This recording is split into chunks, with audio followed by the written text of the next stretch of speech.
Praise the Lord. இயேசு நல்லவர். ஆமென். ஹல்லேலூயா, ஹல்லேலூயா.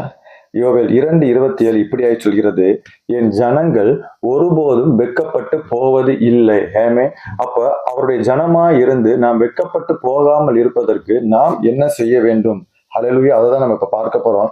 முதலாவது, தேவனிடம் நாம் விசுவாசம் உள்ளவர்களாய் இருக்க வேண்டும். ஹல்லேலூயா. தேவனிடம் விசுவாசம் உள்ளவர்களாய் இருக்க வேண்டும்.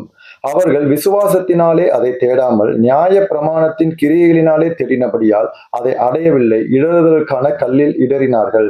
ரோமர் 9:33 இப்படியா சொல்கிறது, அவரிடத்தில் விசுவாசமாய் இருப்பவன் எவனோ அவன் வெட்கப்பட்டு போவது இல்லை. ஹல்லேலூயா. அப்பொழுது நம் வாழ்க்கையில வெட்கப்பட்டு போகாமல் இருப்பதற்கு முதலாவது நம்மிடத்தில் என்ன குணம் காணப்பட வேண்டும்?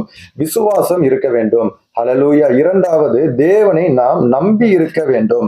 சங்கீதம் 22:4 இப்படியா சொல்கிறது, எங்கள் பிதாக்கள் உம்மிடத்தில் நம்பிக்கை வைத்தார்கள், நம்பின அவர்களை நீர் விடுவித்தி, உம்மை நோக்கி கூப்பிட்டு தப்பினார்கள், உம்மை நம்பி வெட்கம் அடையாதிருந்தார்கள். ஹல்லேலூயா. அப்பொழுது நாம் இரண்டாவது, தேவனை நம்பி இருக்கும் பொழுது, அந்த விசுவாசத்தில் ஒரு நம்பிக்கை இருக்கும் பொழுது நீங்களும் நானும் வெட்கப்பட்டு போக மாட்டோம். ஹல்லேலூயா. மூன்றாவது, கர்த்தருக்கு காத்திருப்பவர்கள் வெட்கப்பட்டு போவது இல்லை. ஆமென். ஹல்லேலூயா. ஏசாயா 49:23 இப்படியா சொல்கிறது, நான் கர்த்தர், எனக்கு காத்திருப்பவர்கள் வெட்கப்பட்டு போவது இல்லை. ஹல்லேலூயா. அப்ப மூன்றாவது, நாம் தேவனுக்கு காத்திருக்க வேண்டும். முதலாவது விசுவாசிக்க வேண்டும், இரண்டாவது நம்பிக்கை இருக்க வேண்டும், மூன்றாவது தேவனுக்கு காத்திருக்க வேண்டும்.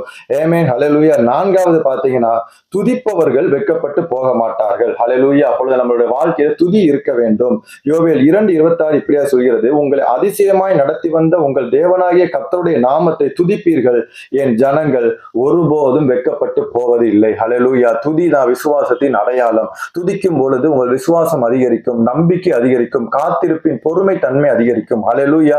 இந்த மூன்றுக்கும் ஒரு உதாரணம் யாருன்னா, விசுவாசத்திற்கு, நம்பிக்கைக்கு, பொறுமைக்கு, காத்திருப்புக்கு ஒரு உதாரணம் யாருன்னா ஆபிரகாம். ஆமென். அவன் விசுவாசித்தான், அதை பெற்றுக்கொண்டான். ஆமென். அவன் பொறுமையாய் காத்திருந்து வாக்குத்தத்தம் பண்ணியதை பெற்றுக்கொண்டான். ஹல்லேலூயா. அப்பொழுது நம்ம ஆண்டவர் நமக்கு கொடுத்த வார்த்தை, அந்த வாக்கு தத்தத்தை நீங்கள் நானும் பெற்றுக்கொள்ள வேண்டும் என்றால் விசுவாசம் இருக்க வேண்டும், நம்பிக்கை இருக்க வேண்டும், காத்திருப்பு இருக்க வேண்டும், அது மாத்திரமல்ல துதி இருக்க வேண்டும். இந்த 4 குணங்கள் நம்மிடம் இருக்கும் பொழுது நம்மை ஆண்டவர் ஒரு நாளும் வெட்கப்பட்டு போக விட மாட்டார். உங்களுடைய வாழ்க்கையிலும் கூட துதி இருக்கும் பொழுது, விசுவாசம் இருக்கும் பொழுது, நம்பிக்கை இருக்கும் பொழுது, காத்திருக்கும் பொழுது நீங்கள் ஒரு நாளும் வெட்கப்பட்டு போக மாட்டீர்கள்.